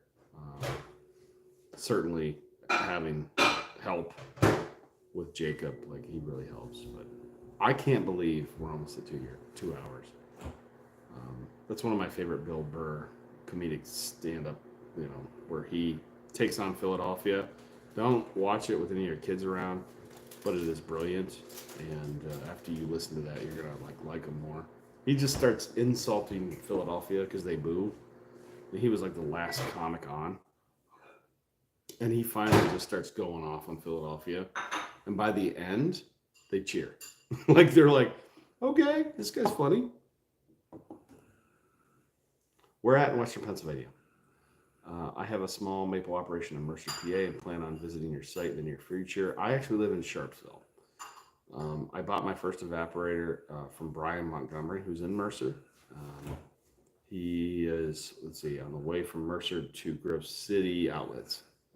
And Brian, I bought his evaporator and his canner and upgraded my dad's operation. But yeah, I bought it from Mercer, Pennsylvania. So my wife taught in Mercer for, I think, 3 to 5 years. I can't remember exactly. And yeah, I used to work at the GE plant in Grove City, believe it or not. Quite a bit. If you drive through Schenectady, there's a big GE sign, which is kind of cool at night. Random Ando. You're probably shocked. I'm a Mercer County guy. Used to work with Brian? No kidding. Does Brian still make syrup?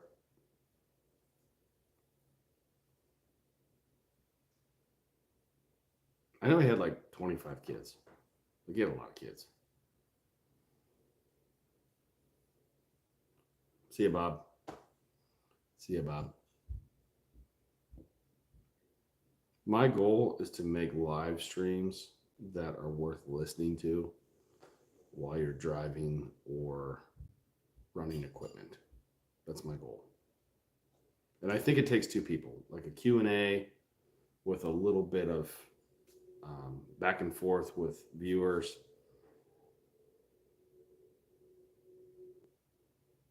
No kidding.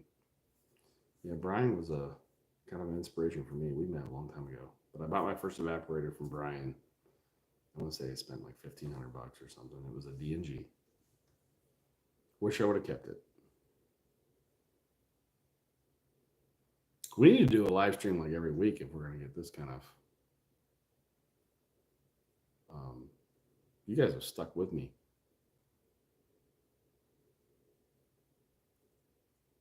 The truth is, I didn't want to edit anything tonight, but I felt like talking about Maple.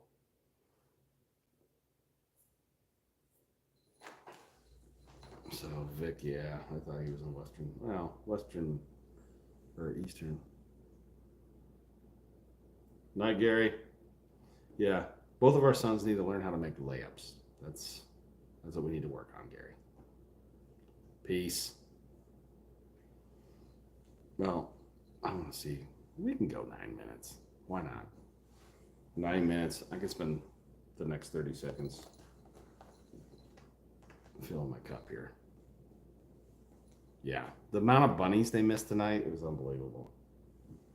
Unbelievable. Frustrating. I need to get this hoop in my living room here. We have one in the family room. It's high enough that you can shoot free throws in my goal. We bought the hoop like 2 years ago, and I haven't gotten to it. This cat. Vic, so you have sugar maple. Matt, thanks for sticking this long. Sugar maple is what you want if you're going to use buckets, tubing, make the trip out. I can point you to some people to get what you need. These cats.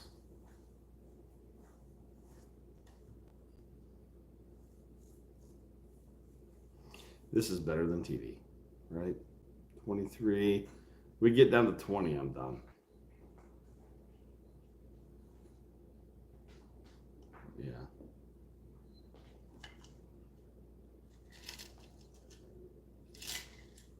This cat's gotta go.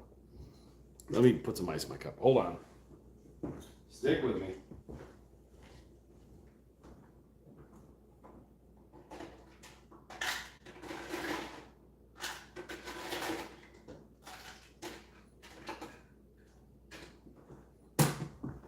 If you stick with me, I'll tell you a funny Buck and Billy Ray story. If anybody watches Buck and Billy Ray.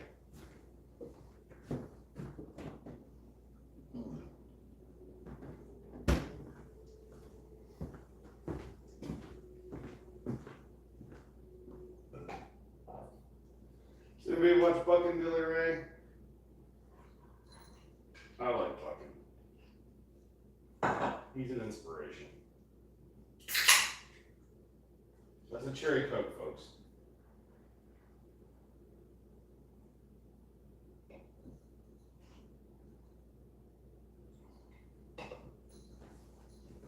All right. 27, I went up. That's awesome. All right, who wants to hear a Buck and Billy Ray story? Do I sell sap collecting components? Yes. Hard maples 12 to 15 inches. Okay. Vic, how many do you have in an area? Like 50 taps per acre is good. Where's my operation located? Who are you asking, Zach?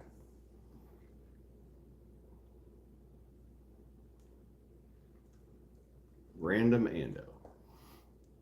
Yes, we do. We are a leader / H2O dealer.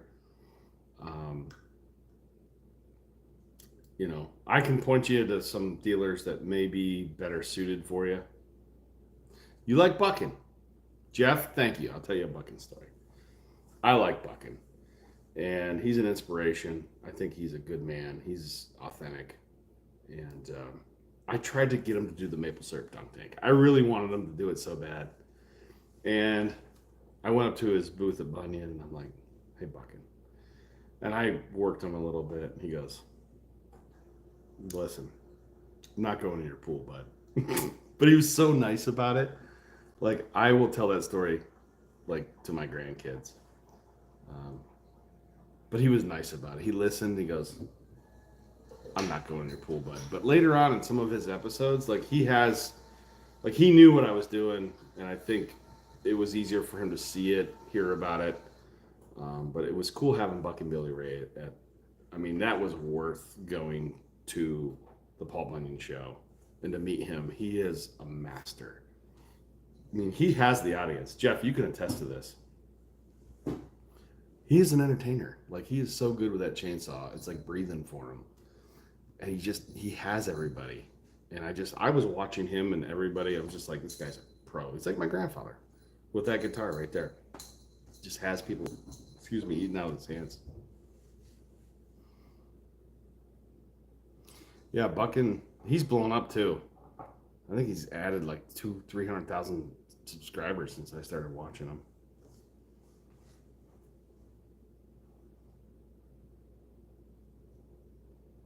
Yeah, Craig, we got a bigger tractor in part because if you watch any of our sawmilling, like I did some things I probably shouldn't have, like helped that Kubota lift logs. Like if that Kubota tipped on me, it'd have probably killed me. And I look back at us, I'm watching these videos and I'm like, what am I doing? And that's the stuff that you saw. I did a lot of stupid things with that tractor that, 3 or 4 guys trying to help the loader lift. Like it's done. It was dumb. I did see that, Jeff. He did. All right. That's enough. No. That's enough. No. That cat got me good in the back. I'm at 20, folks.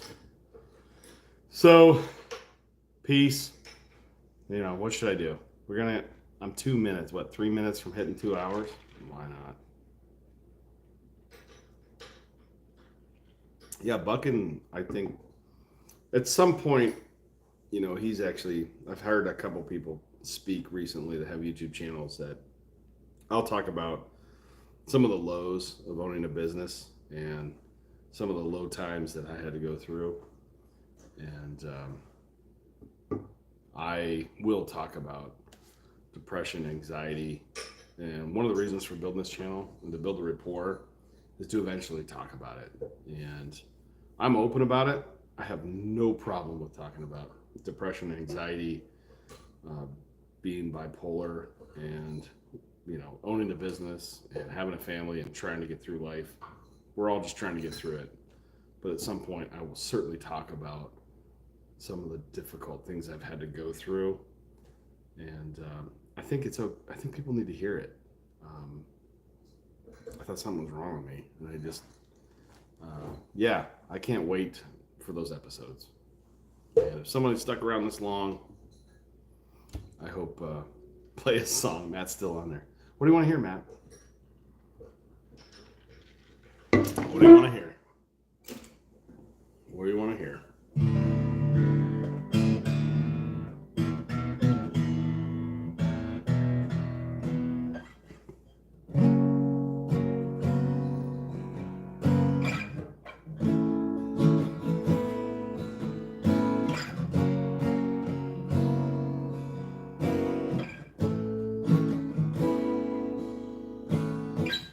So, what was the song I was going to play earlier? My wife was talking about it.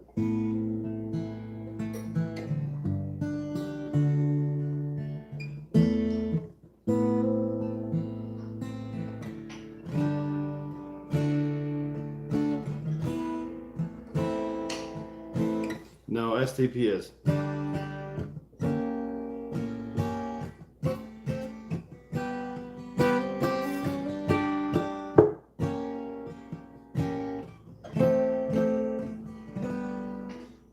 But it is that down in the hole. It is down in the hole. And I was gonna make fun of like maple farmers. Like, let's see.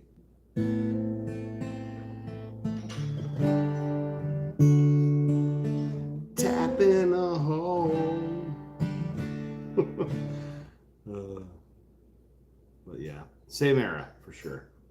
Sure. What is the name of the band, Jeff?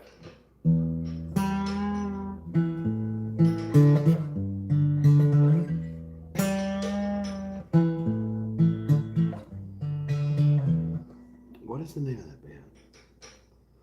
There's 3 songs from them, and I can't even. Part of it is the cherry Coke I'm drinking. So what else can I play? I do like some blues. So blues is like.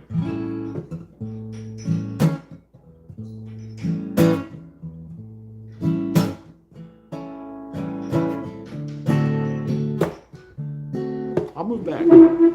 That way you know it's not fake.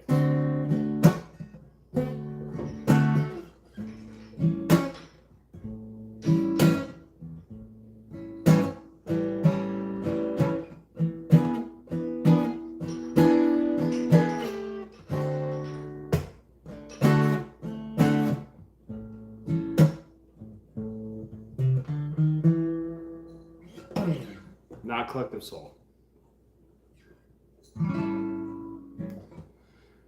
What is their name?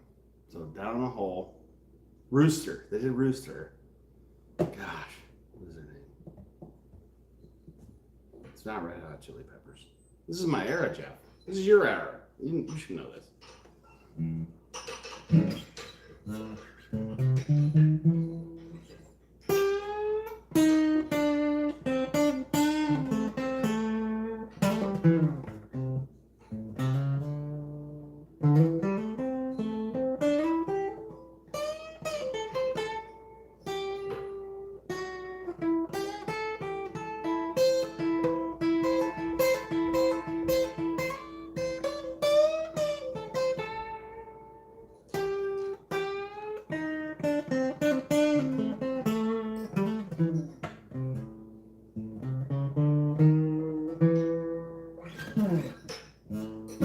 There you go.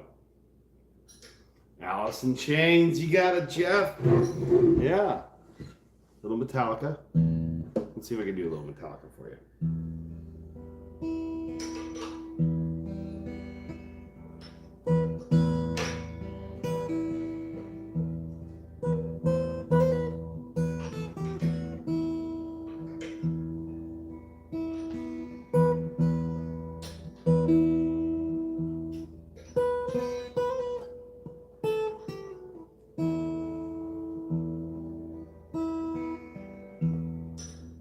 Let's see. I don't even remember.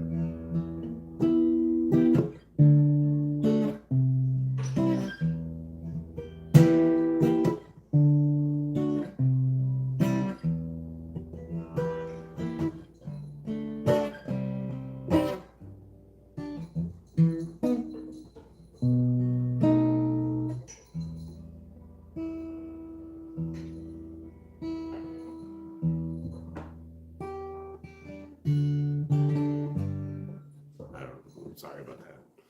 Vic, we'll see you, dude. I will look back at what you were saying because I wouldn't mind doing something. I want to do more Maple with YouTubers. It'd be fun. I lost like seven viewers playing the guitar, so that was not cool, I guess. 2 hours. We hit it. If you give me a good reason to stay on, I will. But I'm done unless you got a good question or something. Jeff, thanks. He might be the only Maple music guy on here. If somebody watches this long, please send me an email. It'd be kind of cool to get on our website. I gained two people. We're back over 21. I'll stay on. I'm staying on for you. 20 is the number. Keep gaining people. Maybe YouTube's like, this guy's still on. Let's send people his way. Or maybe some people like, hey, this Maple Farmer, he's playing Metallica on 16. Peace out. I'm out, guys. It's been fun. We'll catch you.